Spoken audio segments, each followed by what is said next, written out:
Hey SEOs and content marketers, say goodbye to crazy spreadsheet mashups and experience unprecedented connectivity between your SEO planning and reporting data. Introducing Audience Key, technology for keyword mapping, content brief automation, and rank tracking that form an SEO strategy system providing unparalleled feedback loops between planning, reporting, and optimization activities. Put your time and energy into strategy, not data upkeep. Visit audiencekey.com and apply for a free trial today.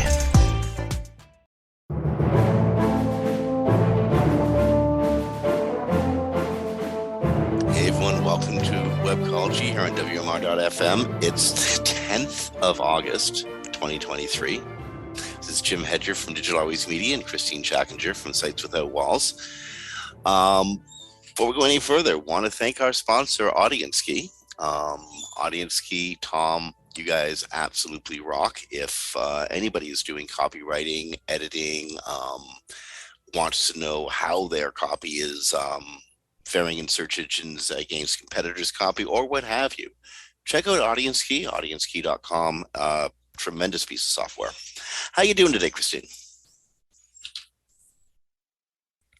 I'm doing good. If I could get myself off mute.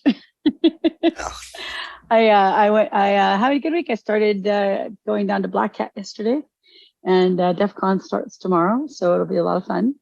I had a fascinating conversation with somebody who works for a very large company who does LLM red teaming, which is they try to hack the LLMs like ChatGPT and see how they can control it. So I can't give out any information right now from our conversation, but I will be talking to that person in the future, and I will be bringing you reports on what I'm allowed to say. So this is a really interesting time to be in Las Vegas and a really good time to look into keeping your cell phone in a Faraday cage. Yes, a good VPN usually keeps you safe these days. But yes, if you are in Vegas this week, you do not want to be on the strip with your phone wide open and your Bluetooth on. That would be a bad idea. Yeah. But it'll be a fascinating week because that works with us. I'll report on it next week. There is an AI village, and they are doing what they call red teaming the LLM models. Microsoft, OpenAI, OpenAI, Google, and I can never say the other one's name. Apocryph. What is that one called? I don't have it right in front of you, but yeah. Yeah. So they're all going to be here to have their models hacked to see how they can protect them. So it'll be very interesting AI Village this year. So I'm going to be sitting in a lot of those talks. I will not be able to record any of them, but I can come back and report on anything interesting for us and what we report on our industry. So. Well, moreover, if we do it properly, provide the right protections, and also be very careful about how we speak, maybe we can even get some people who've spoken at Black Hat or DEF CON to, come on the show and explain how easy or difficult it is to hack into the LLMs. Yeah, my understanding is it is a very difficult model to protect. But yeah, I definitely will keep my ear open for someone that would be willing to come on and talk, or maybe they'll come on and talk anonymously. Okay. So speaking of AI, this is kind of a pet cause here on Webcology, but it's an important one.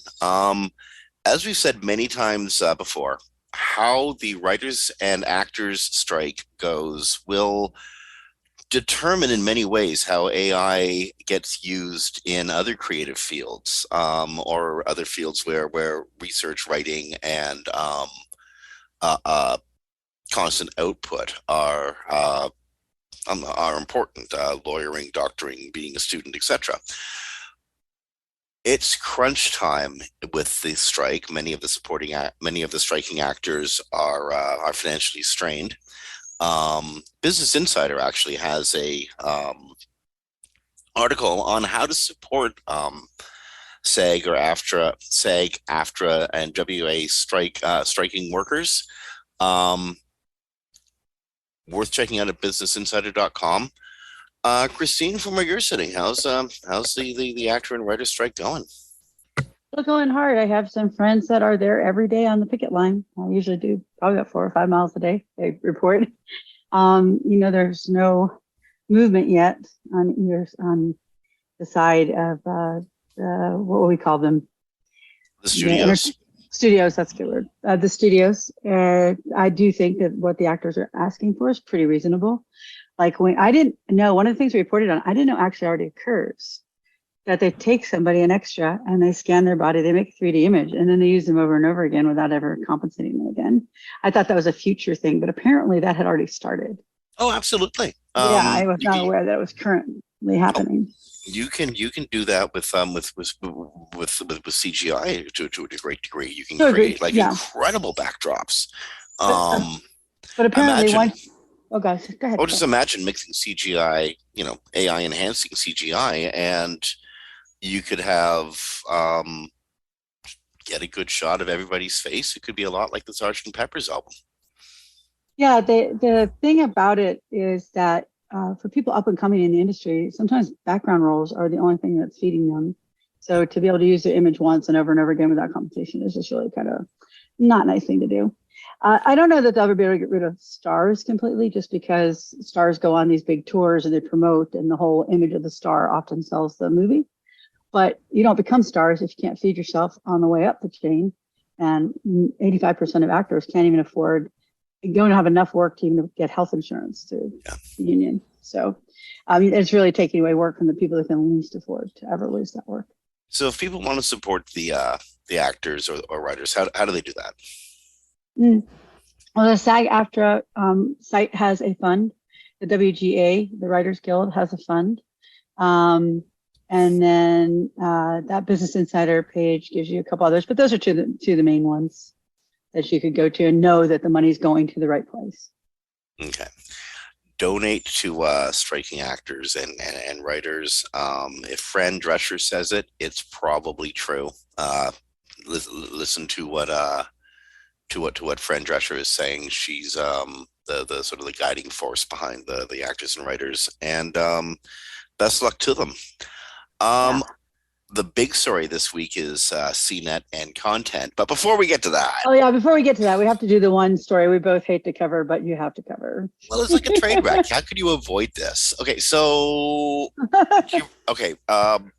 there's historic precedence for this kind of lunacy. Do you remember when there is. Do you remember when Musk said, "Oh, I'm going to buy Twitter," and started? I think he said it just like that too. He did, and then he started destroying these weird numbers around, eventually driving the valuation of Twitter up to like $44 billion or something, which is an incredibly crazy amount of money.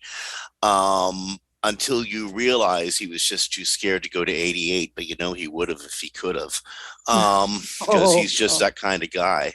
Yeah. Why do you think he settled on 44? I mean, honestly, also that kind of guy. For people who don't know what 88 is. If they don't, they'll figure it out. Go look it up. Okay. But I'm pretty sure they know, and if they don't, they'll figure it out. Yeah. Anyway, so he drives the valuation up to $44 billion, and in doing so, makes a verbal contract that he's going to buy the damn thing. And somehow that verbal contract is totally enforceable in a court of law, and he gets burned on it having to buy the damn thing. Now he's driven the value down to less than 22 million. Actually, it's $1 billion. Also, it's lower than that. Is it really? Yeah, because the valuation wasn't $44 billion. He overpaid. Well, he drove the valuation up, and it was $44 billion because that's what he said it was worth at the time he bought those shares. But everyone else valuation valued it around dropped 25 rapidly afterwards. Yeah. But so when he changed, I haven't seen actual numbers on the valuation, but I did see reporting that as soon as he changed it to X, it lost billions in valuation. So I don't know the final number. But of course, if you take a brand that people use as a verb, and then you get rid of it for something as silly as X. Black X. So Musk did sort of the same dumbass thing with possibly lower financial implications, but way higher, like personal implications, in which he challenged MMA master Mark Zuckerberg, the guy who also owns Facebook, also one of the richest guys on the planet, to a cage match, an MMA cage match, which might sound ludicrous until you remember that minutes after challenging Mark Zuckerberg, who is an accomplished MMA fighter, to an MMA cage match, he also suggested they settle imaginary differences with a penis measuring contest. He did say that. Yes. He did. I'm not. If it's We're not 2023. exaggerating. I Not can't a make this euphemism. stuff up. No, it literally is what they wrote on Twitter. So, as it turns out, showing considerably small penis energy, Elon Musk, who is still the richest man on earth, is having neck and upper back problems. He's getting an MRI in his neck and upper back. Okay, wait. Supposedly, let's just say allegedly, because that came out of nowhere because Zuckerberg said they suggest August 26th for the cage match. And then all of a sudden Musk is like, well, I need to get MRIs and make sure. I might have to have surgery. We'll have to postpone it indefinitely if that's the case. So I don't know. That seems awfully convenient that I was never mentioned until Zuck actually gave him a date. Yeah. Anyway, but it could be. I'm just saying it's an awful. I don't believe in that much coincidence, but it could be. That he just suddenly found out he had those problems. Well, if he did suddenly find out he had those problems, it's because he's probably suddenly training furiously to try to, at least burn off some of the, shall we call it, excess potential energy he's carrying around his waist. And for those who have missed it before, Zuckerberg has been training for, what is it, over a year and a half to 2 years now. And he's no, much longer. Seriously. Oh yeah. Like we're talking 5 years easy. 5 years. Okay. But it's judo, easy. Right? Judo? In various martial arts, but mixed martial arts. He's getting into, and he's competed BJJ. in one. And he's apparently he's quite good. Yeah, he's competed in one. So maybe Musk decided it might time to reevaluate. But anyways, if it does happen, Musk said it will be streamed on X. I will refuse to call it X. It will be streamed on Twitter. And to which Zuckerberg cleverly replied, "That's not a good idea for actually trying to raise money for charity. Maybe we should hold it on a platform capable of raising money for charity." I thought that was pretty good for Zuck. Jim, we're really missing out. You and I need to have a cage match. Come down to Vegas. We'll have a cage match. But I don't hate you bad enough for that. I'm sorry. No. But if Musk wants a cage match, I'm all in. I just don't see why he'd want to fight me. I got nothing to offer him. I can't imagine being that rich, and this is what you do with your time. But to each his own. Actually, if I was that rich, I'd do anything I damn well pleased with my time, but I wouldn't destroy a public communications tool. No, that's true. Speaking of destroying a public communications tool, this is actually, this is actually that when we get into this story, you all will get how this segue works here. This is a weird story, but I think it's the best SEO story in a long time because it's it's so illustrative and so staggering, and we can talk about AI and AI. So much stuff with CNET. Okay, so CNET's SEO team has to be as fair as possible. CNET's SEO team seems to have misinterpreted Google's many things. Yeah, how Google wants to interpret content. CNET went on a pruning expedition and removed a great deal of old content. They decided to do this because they want to maintain and improve CNET's domain authority and give a better user experience.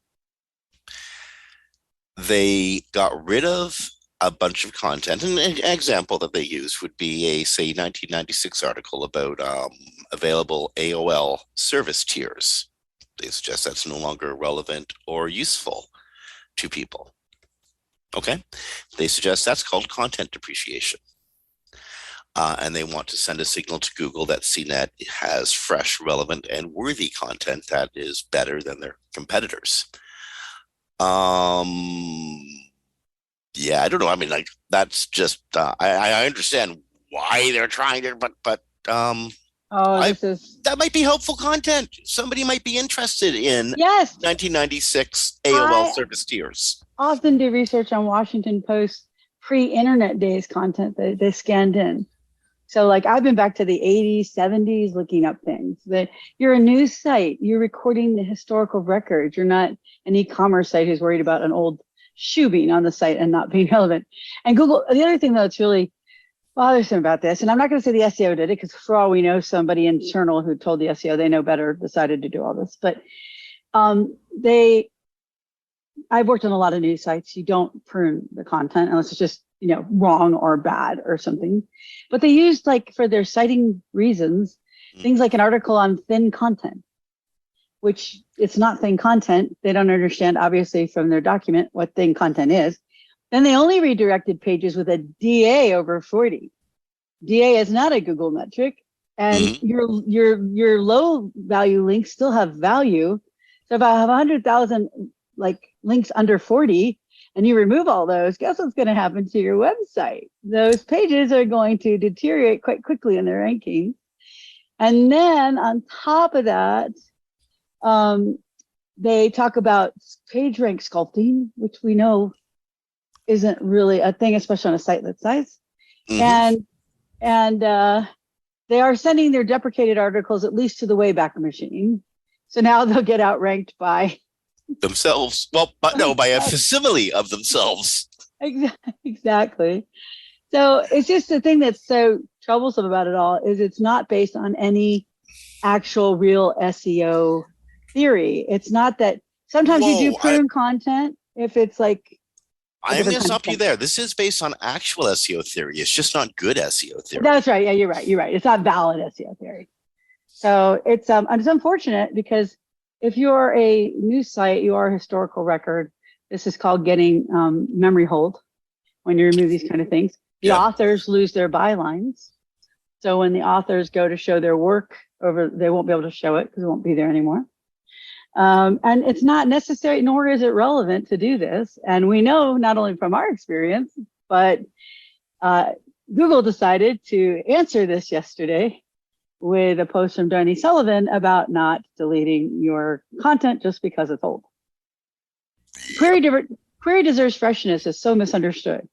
There's a query deserves freshness factor that just means if your site's like a news site, they expect to see new content on the site every day or every few days. And if you're not a site that they expect fresh content from, like you're the dictionary, they definitely don't expect that. But you're not creating new content by removing all your old content. There's not a valuation there between new and old content. They don't compare the two. And then you're removing topical relevancies. There's all sorts of reasons why you don't prune content outside of just, some of the basic ones like saving your link value, but topical relevancy on items or historical record or author record or those things. Now, so many reasons you don't do this. Now, you might get people from the sidelines saying, but gee, look at all this stuff and it's killing our crawl budget. When they do that, you can just sort of look at them and ask them if they can tell you the difference between a full crawl and a render. Let's go back to that 1990s. Oh, wait, I got one thing for you on the render thing before we go back. Yeah. I mean, when you're talking about crawl budget, I worked on a $2 billion e-commerce site where Google had created, not found because it was dynamic and React, and it created the pages through a faceted nav, 2 billion pages. That site got crawled hundreds of times a day. It was an e-commerce site, big brand. And it never hurt. 2 billion pages that it thought were there. It never hurt them ever. This what I'm about to get to speaks to both query needs freshness and crawl versus render. So Google comes and checks out your website for the very first time. You got a brand new website, never been up, but somehow you got 1 million pages on it. Okay, Google comes and looks at it the first time, and it will crawl every one of those pages. Totally crawl it. I would go through everything and every nook and cranny. Thereafter, it'll do a quick assessment to decide if changes have happened on any given page inside the website. Once it's got a handle on how your site behaves and how your site acts, right? It'll know if changes have happened on any given page. If a change has happened, it'll crawl the page again. If the change has not happened, it'll just sort of look at a snapshot, if you will, of that page that it has in its memory. And that's the render of it. And it's very likely that the 1996 article about available AOL service tiers is almost 1000% certain that article, the content there ain't changing. It's static. Right. Yeah. No crawl budget wasted at all. Google looks at it and goes, situation normal, and gives it a 200. Actually, what's the status he gets? A better than 200. Isn't that a 210, which says static content, really cool? Yeah. Just leave it. If you go to your Google Search Console and you go under settings and you look at your crawl from Google, they actually specify fresh content that they've crawled versus old content that they're not crawling. Because like you said, they've already stored it. They don't have to crawl it all the time. So that goofy voice on the sidelines saying that you're wasting crawl budget, you're not. You're absolutely not. And you're still providing what could be helpful content to your readers and to the internet in general. And that's what the internet's all about. It's an archive. Yeah, exactly. And also, like we've talked about, I worked on one site and they had content going back 15 years. And one day we had like 10,000 visits that were out of the norm. So I go and look, I'm like, what is going on? It was an article from 15 or 10 years ago or something like that. It was about I forget which serial killer, I think it was Ted Bundy, and he was in the news again. And they had done this expose piece about the entire killings. Well, because it was written at the time and not current, it had a lot more detail. So people found it and Google was serving it, even though it was a very old piece of content, because it was very relevant to the queries people were searching for about this serial killer. So you would think, oh, it's like 10 years old, Google will never surface that. That's not true. And lately, although I think something's really broken, I'll be honest, I don't think this is going to stay this way, but I am getting like 2005, 2001 content in my searches in the top 10 when I'm looking for information. So the only question I have is there any way those results are relevant to the query as phrased? They're relevant to the query, but the stuff I'm asking should be bringing new, fresh results because it's about something current. And I'm getting old, but I think something's broken. I think they're testing something. But the point is like you just said, there's so many reasons not to do this and no real good reasons to do it unless the content's just poor and when they say thin, they don't mean old. I mean, poorly written. Yeah, and I mean, thin content, 3 or 4 words on a page could actually be all the content that page needs. Mm-hmm. If the user goes to a page and gets the information that they want and are able to go somewhere else and just complete a useful move through, even if it's a drive-by information experience, that's what the user wanted. That page was useful to them. It was helpful. It's a good experience. It's a good thing. I worked on a fashion news site that followed celebrities around to parties for their fashion. Mm-hmm. And so they would take pictures. They were at this part of the Academy Awards, what they wore, who they were with, blah, blah. The articles were never over like 200, 250 words. But they didn't need to be. Nobody needed anything more than she's wearing this and he's wearing that. And they attended this event and here's what they were there for. And it ranked very, very well. Yeah. And that met the query need. Yeah. As long as the caption matches up with the photo and gives the user what they wanted from that page, it's provided the information exactly as the user wanted. Exactly. So we'll see what happens with CNET, but there's really no good reason for a news site to do this or an informational site. The other interesting thing about CNET is, of course, they've recently introduced a lot of artificial intelligence created copy into their stream. So a lot of the stuff that Google, Bing, et al. Are now probably crawling, not rendering, because they don't got leftover stuff to render anymore. Anyway, are grooving through over at CNET is AI content. And I was curious when I first saw this story come up, I was curious if that was part of their thinking. We want to get rid of the old stuff so that they can really accentuate the quality content that AI is providing them. The interesting thing, by the way, is their quality AI content had so many errors, they had to pull so many of those articles down.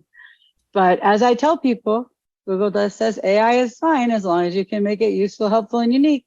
The things that AI can't actually do. And if you read the helpful content update, there are 5 items in there. You will see AI cannot meet. So you're taking a very big risk by using straight AI content on your sites, because Google has not said they will go after AI, but they will go after content that is not those things, and AI cannot meet those guidelines. So we'll see what happens. But I'd tell clients not to do that, because you're playing with fire. We all know when Google gives a warning shot that there's often a big boom to follow. And that is, sure, use AI content as long as it's useful and helpful and unique, which it cannot be if it's AI content. I disagree with that to an extent. I think that AI content in certain contexts can be useful and helpful. Again, give me a compilation of Blue Jay stats. Yeah, but that's something that people already do. It's all regurgitated. Nothing's new. Indeed. Oh, I'm not saying that generated content, but AI itself can create useful content, even if it is regenerating. Heck, I'm a writer. Trust me. Most of the content I've created is regenerated in one way or another too. I've just rethought it in my head. No, yours is different. But I'm just telling you, this is just my feeling. You could be right, but AI content can only regurgitate what already exists. If you're directly pulling it out of the AI tool and putting it into Google, you're playing with fire. It's my opinion. Well, what I'm suggesting, if that is your intention, again, baseball stats. Get me all the baseball stats going back to 1920. But that's not an article. Oh no, but it can be content on a page. Right, but I'm talking about an article written by. Yeah. Oh yeah, if it's article content, if it's writing news, if it's trying to be creative, I would be insanely careful about using AI content. That's what I'm talking about. Considering it useful. But again, depending on the content, the intent of the content, how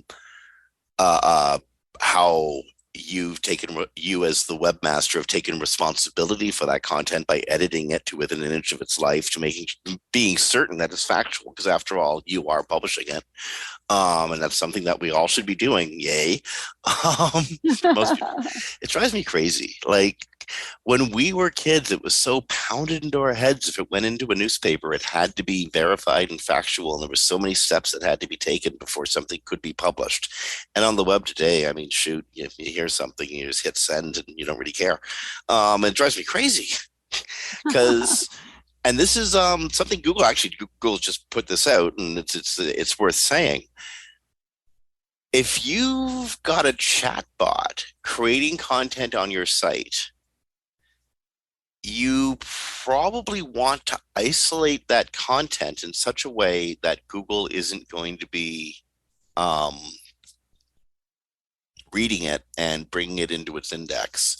So I asked. Oh, sorry, go ahead. Well, I'm going to speak because I get the sense from this tweet from John Mueller that Google doesn't necessarily trust generated content, so it just wants to keep it out. Well, yeah, that's definitely possible. But on the this is what he said on X Twitter, TwitX. We'll come up with a good word for it. Just Twitter. Quote, public service announcement, PSA. Yes. If you've implemented an AI chatbot on your site and you don't want its output to be seen as part of your site for indexing, use a roboted iframe, a roboted JavaScript file or resource, or at least maybe use a data no snippet to block it in the snippet. Yeah. So I asked. Go ahead. Oh, sorry. So you asked? No, go. Seriously. No, I just asked John because Google doesn't interact with the page, so it wouldn't put something in the box and get a response. And I asked him how it is, and he said sometimes how they're implemented allows Google to crawl the script, and that pulls back information. So the script that you have that creates the chatbot is what's giving them the information. It's not going into the chatbot itself and typing something.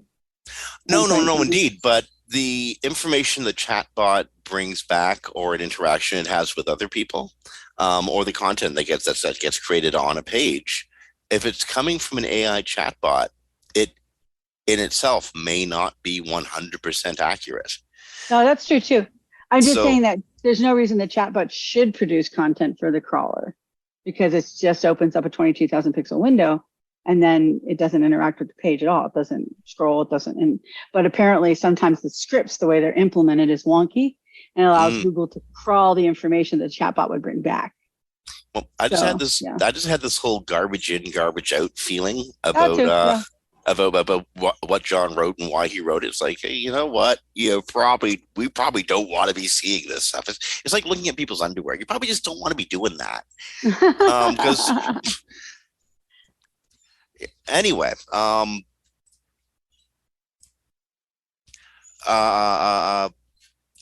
Google has twice now in the last week talked about ways to limit access to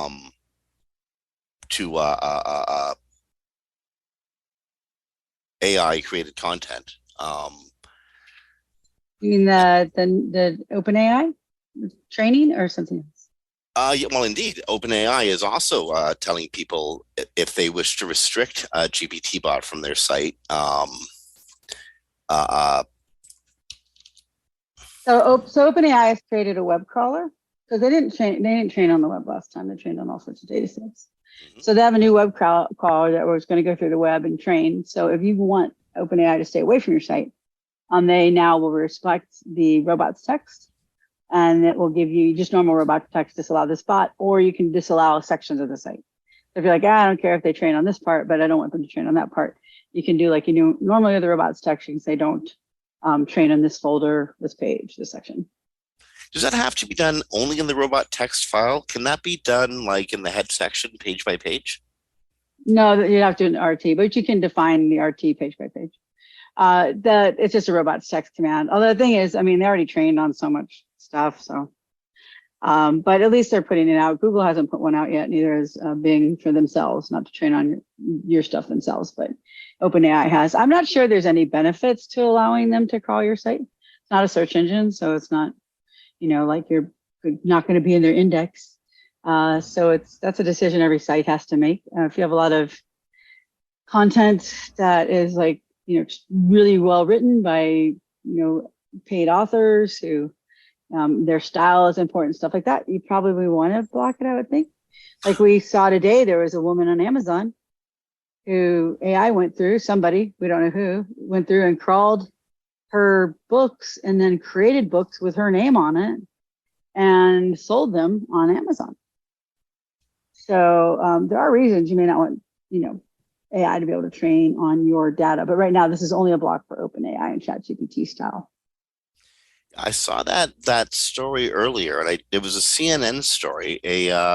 A fairly well-known author, actually, writes romance novels, has been GPT'd, and I was trying to find that. Good word, GPT. GPT'd, yeah. Well, the chatbot copied her style and her name, and they've been and apparently people were approaching her saying, "Wow, I read your latest book," which kind of confused her because she hasn't written the latest book. She wrote one last year, not this year. That would be. You ever had? You remember back in the old days when your article got copied and scrapers would make money off of content that you'd written, and it would just drive you crazy. The old days? That just happened to a client last week. Well, yeah, the olden days. Like I said, the olden days. And it would just drive you. And this has been happening since the dawn of the internet, since since Tesla created control copy paste. And we know his name was Tesla because he died in 2020, and so every year on his death, everybody controls and copies, pastes his death notice. That's why you saw that on Facebook and on Twitter last week, on Twitter X last week. That hilarity was because we were commemorating the death of the inventor of control, copy, paste, Larry Tesler. That's right. I remember. Yeah. Okay, so that's a weird question. If you originally, I was telling people it's probably good to have your content spotted by AI in case they were going to be used to generate search results. And then, that was back in November, in the first weeks of AI being around. My thinking being, if it's going to get you into a search engine, just go for it. But the output from AI has just been generating? And do you really want your content adding to that? Moreover, do you want your content possibly being part of a misguided misexplanation? Yeah, and I also think you're not receiving anything for this. It's not a search engine, so you're not receiving traffic. It's just training on your materials. So, if you're just writing about the weather, maybe you don't care. But if you have your grandma's cookie recipe in there, do you want to replicate it in the chatbot without your site or knowledge of your site? Or, what I'm saying? It's hard to figure out the use cases quite yet, but I just don't see a good use case for letting it crawl. But I can't come up with 100% why you shouldn't let it crawl. But if you do have anything that's really important to your company, proprietary, trademark, copyrighted, definitely block that. Because once that's in the LLM models, you can't get it out of there. Yeah. So definitely block those. But it's just a hard call until we know everything. But I just think I would probably lean towards, if you have original content, to block it from training on your site. And this one probably won't affect many of the listeners to this show, or maybe it will if you've taken the time to create personal websites or family websites or whatever. You've got a whole bunch of very intimate personal information that often gets put on these kind of sites. I know this one social media group in my community. It's a mother's social media group. And in this group, people get really emotional about issues that are happening with their children, school issues, bullies, autism, what have you. And people are very open about this stuff. And could you imagine AIs coming in and training on all that information and then taking that and making, sentences based on you could be outing children by your own family by, you know what I mean? I mean, there is actually a case where I was on Twitter and somebody was asking how his private phone number got into the LLM because it got reproduced on somebody's prompt, and it was brought to his attention. And so I did a search, and it was in LinkedIn. And it wasn't normally LinkedIn. If you don't have an account, you can't get to LinkedIn information. But apparently, this was public enough that he could get to it. He has an account, right? Yeah. So ChatGPT reproduced his phone number with his name on outputs, not related to anything else about him. Just it appeared in certain type of outputs. So definitely, you want to be careful about putting information like that in. If you run a site, like you said, that features children or people underage, you'd probably definitely want to block it from, say, your dance school or whatever, because those names and everything can get brought back. I won't know until I go this week to the AI Village at DEF CON exactly all the uses hackers right now have to use with them, but I'll get a pretty good idea this weekend. Oh, I got a feeling you're going to come back like just the blood drained from your face. If OpenAI and Microsoft and Google are coming to have things red team tested, they have red teams themselves, right? The best people in the world. To have a red team tested means that there are great concerns that they have not probably told people about yet. So we'll find out this weekend. Okay. Yeah. We're closing in on the last quarter of the show, so we should probably keep going. I love this quote from John Mueller. Actually, I'm going to misquote him on purpose. There is no try, there's only do. Now, that was said by Yoda a long, long time ago in a galaxy far, far away, but that kind of what John Mueller said. Somebody asked him in Mastodon the other day if Google notices that you're trying to create a better user experience. You're cutting response time, or you're removing all the heavy loads that your page has to carry, or that the browser's got to load, or whatever, eh? And basically, John's reply is, there is no try. Either you give them a good experience or you don't give them a good experience. There is no participation trophy from Google. Indeed. What matters for Google is not that a website is attempting to give users a good page experience, but rather if it's actually giving users a good page experience. Yeah. Although I will say I have seen rewards along the way when you go from something that's craptastic to something that's pretty good. You do get some reward for the difference, but you don't get the full reward unless you fix it all. So.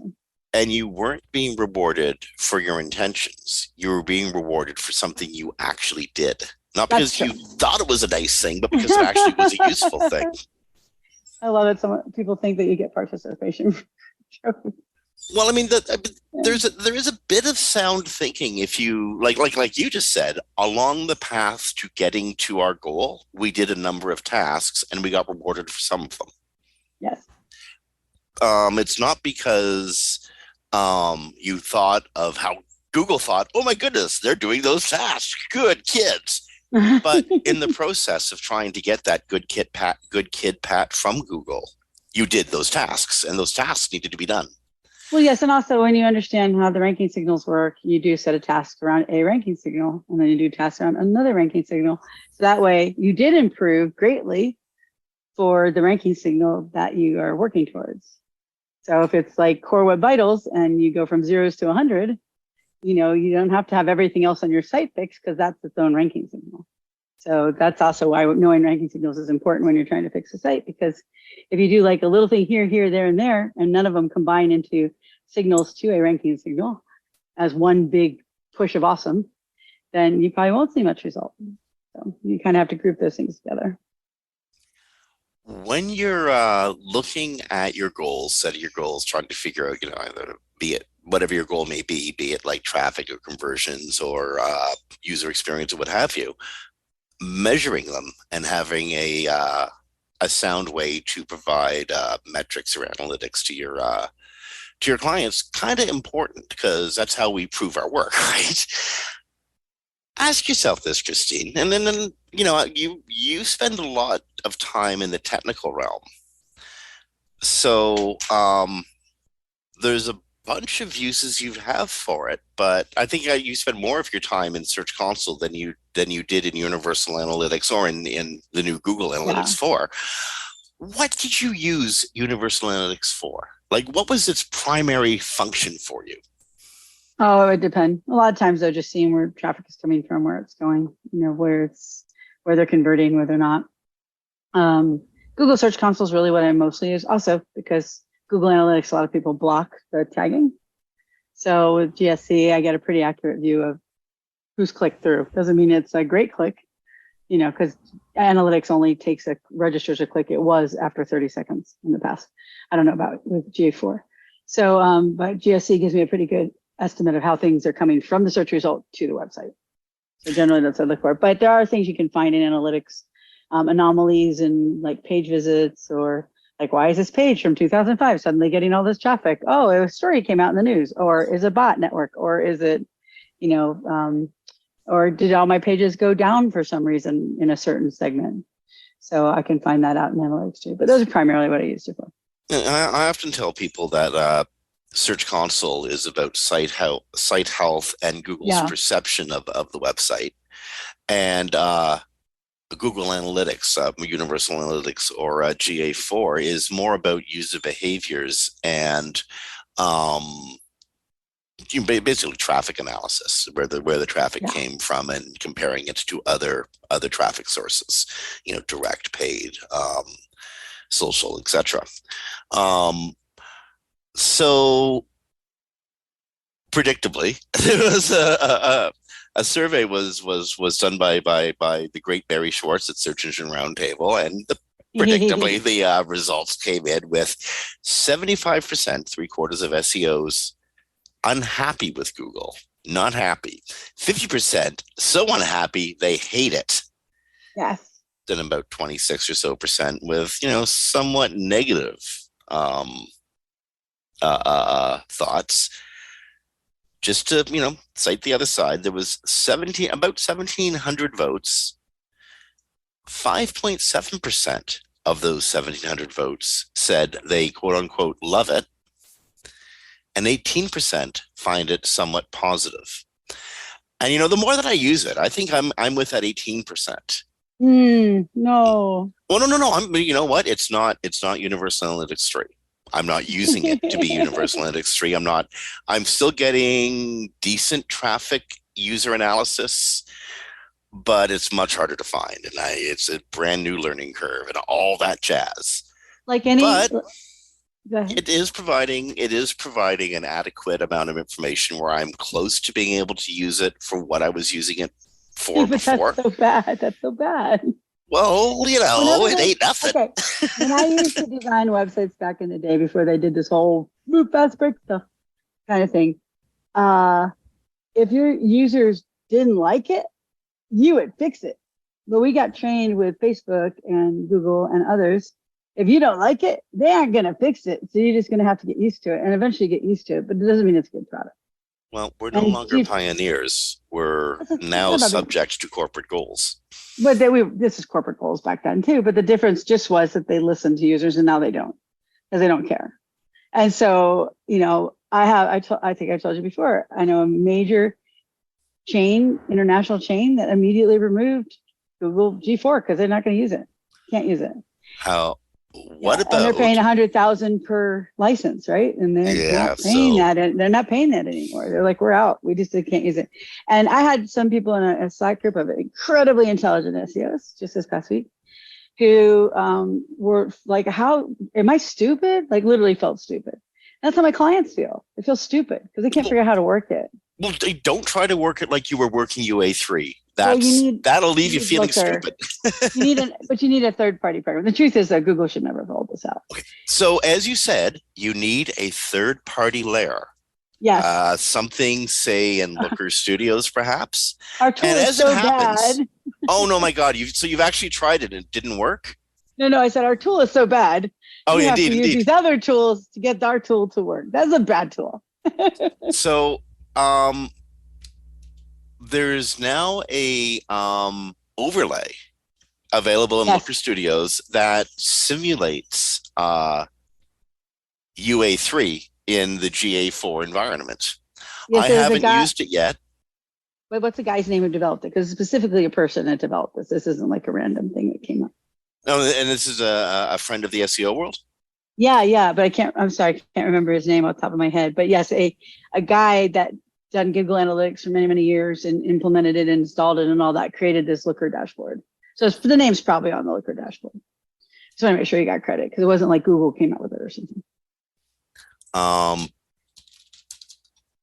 And he tweeted it, so I don't have an easy way to find it. So everyone knows you can make your Looker dashboards like Universal Analytics with this overlay.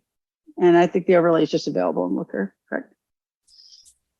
So if you're having trouble, and I'm sorry, I can't find. Yeah, I don't think it's easy to find. So because I'm trying to find it in Facebook, and there's no way to find stuff in Facebook. Once it's gone, it's gone. I mean, that's whoever builds the Mousetrap social network that does in Facebook and Twitter X, make an easy to find search function, please. Right. Make it better than Google. Maybe you can kill Google off too. Do us all a favor. So yeah, we'll mention his name next week once we figure out who it is. So this one was weird, and I'm not sure how I feel about it. Google's making changes to how FAQ and how to rich results are being shown. And maybe that's because if you really wanted to get rich results or get yourself a featured snippet, you went heavy on the FAQ and how-tos. And maybe it's because of so much AI content crapping up the space. I don't know, but to provide a cleaner and more consistent search experience, Google is changing how some rich result types are shown in Google search results. In particular, they're reducing the visibility of FAQ rich results and limiting how-to rich results to only desktop devices. So if you got to repair that toilet, don't do it on your mobile. Yeah, well, or you got to go to a website. I feel so those do bring in a lot of traffic. I had a site I worked with that they had it was like a feature snippet on how to do a UK US shoe size. Yeah. And it brought in 100,000 visits a month. It brought in a lot of traffic. But how relevant those users are, not really sure. And also without it there, then people will have normal rankings and people will go to websites. So I think it stinks for people who've been getting the traffic, and it's been really helpful because basically we know why Google killed this, right? Killed it because SEOs got good at getting things into the how-to and the FAQs. Indeed. Yeah. I'm thinking of Jason Bernard and the entire school that is going for like featured snippets and hardcore rich results and Yeah. trying to really sculpt and they're successfully sculpting that part of the search experience. But you know what? I didn't see a lot of spam in there. So I don't know that it's really something that's helpful for Google to just remove because they're not spamming them. They're just helping sites with information get into them. And isn't that what SEO is for? To Well, like meet best practices so you show up in the results. so again, I have a feeling that Google itself is seeing a whole bunch of AI content spam I might coming be. into this space, and this Could is be. what they're reacting to. I don't know this. Like, I'm just, No, no. I I've been mean, puzzling over this. Why would they want to do this? You yeah. know? Well, and you got to imagine like Google literally has indexed 10, I mean, millions, I can't speak, trillions of pages. And with the AI stuff, they could get a trillion more in like a year. So I can definitely see where they're like, we got to push back. But I do think this is because SEOs probably managed to get their sites into this space. And they're like, no, we'll take that away. But you're right. It could be AI content too. It could be a combination of things. Well, I mean, now that SEOs have gotten good at it and we could exploit it in an industrial strength sort of way, we're gonna. Let's take it away. Remove anything that helps them. Darn it. Well, see again, Google, this whole cat and mouse relationship Google's got with SEOs, they actually really, really like us showing them what their sports car can do. Yes. They just don't like seeing their sports car pulling donuts in the parking lot. Yeah, except that I usually agree because normally it's spammy stuff. But in this case, I haven't seen the spam. So maybe there is spam I don't know about. We're talking pre-spam here. Pre-spam. Yeah. It's like and I'm just gonna bring up one thing not related but kind of related to this. Like I do site recoveries, right? When Google started trashing sites over and updates because of, going astray of the algorithms, they were black hatting stuff, right? Even if they didn't know it, they hired someone who did that.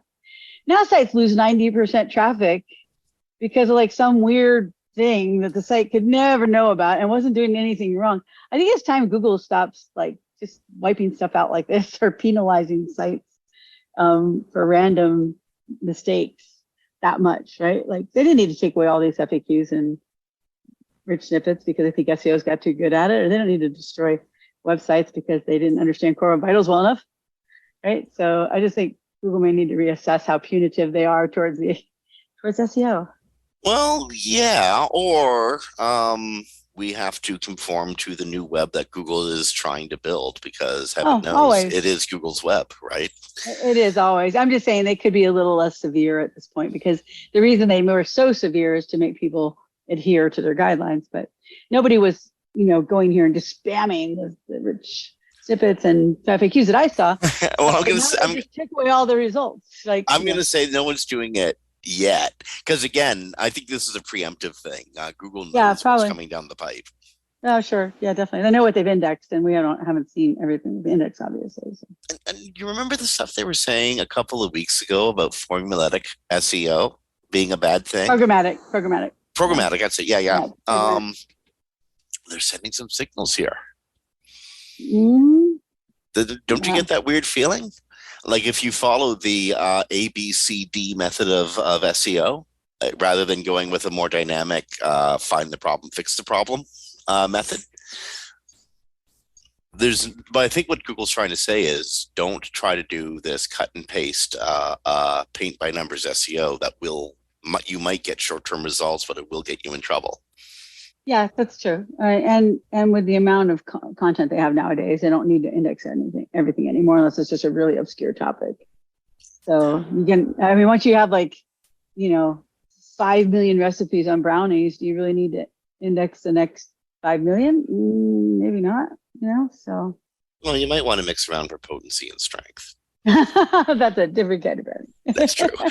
Okay, we are really rounding the corner on the hour of the show, but it's a good time to mention we're also really rounding the corner on the year.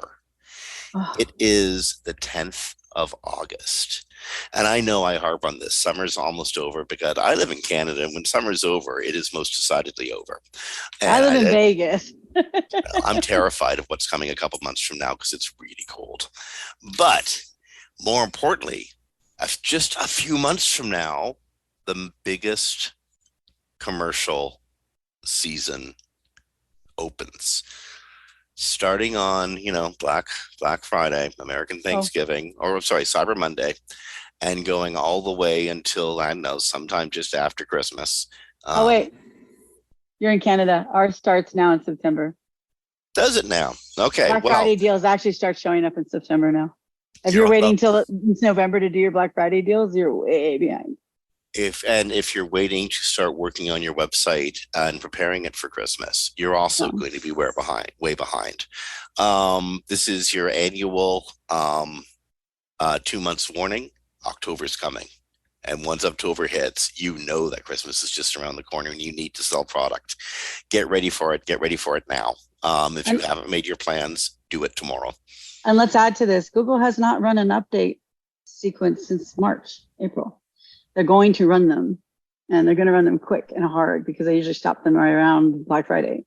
So hold it. They say they're going to, but they always run a surprise one on us. They always do every year. That's true. They do, but they stop the major ones. But the point being is, I know I do site audits, so I'm not trying to do self-promotion. I'm just telling you, as someone who does site audits, get your site health audit done now so you don't get hit by an update in September, October that you can't repair in time for the holiday season, and you're wondering how you're going to make up your traffic. And the only way usually you can do that is by buying a lot of ads, which you won't have the money for because you'll be down from the update. So do yourself a favor every year, get yourself a site audit during the summer if you're in e-commerce or someone relying on the holidays for your traffic, so you know that you're prepared and ready. And when Google rolls out all those updates, you're not having a headache. You're like, oh, cool, I soared through that, no problem. Welcome Christmas or welcome Thanksgiving. Well, and furthermore, you know how Kristine was earlier talking about the crawl, or the crawl requires freshness. Google wants fresh content. This is the time to start thinking about content deployment on your way to Christmas. Go into the holidays with an active plan. Seriously, you know that. Have a content diary, have a sale diary, have a product diary or calendar. This is what we're introducing when. Know it now so that you can start using your analytics and information from Search Console to feature products and pages that are performing well, and to bolster products and pages that should be performing better. Now's the time to do it. Yeah, exactly. Right. And right now, because you won't, once those updates start rolling out, don't be the one that's sad, because you're very sad if you get hit by an update in August and September. Well, and here's the thing. Many people are going to get hit by an update in August and September. Yes, it's going to happen. Yes. Luckily, Google will, the first update, Google often follows with another one, but don't rely on a third before Christmas. No, and if you're not already getting your site audited and checked, and generally from someone on the outside is better just because they have fresh eyes, you won't have time to get that audited and fixed in time for the next rollout. So do it now, before the end of this month, so that you're ready and you know if you have any major issues before that starts happening, because it will happen. We've already been told there will be one at the end of summer. Yep. Yeah. Okay, that's it. We've gone full clock and full circles. So on behalf of Kristine Schachinger from Sites Without Walls, this is Jim Hedger from Digital Always Media. You've been listening to Webcology, recorded live to podcast on the 10th of August, 2023. Big shout out to our sponsors at Audience Key. And also a big shout out to WMR, to the guys, to the folks in the studio and the folks in the head office. Thank you for everything you guys do. And friends, be safe, rank well, be kind to each other. And Kristine and I will talk to you next week. Hey, everybody.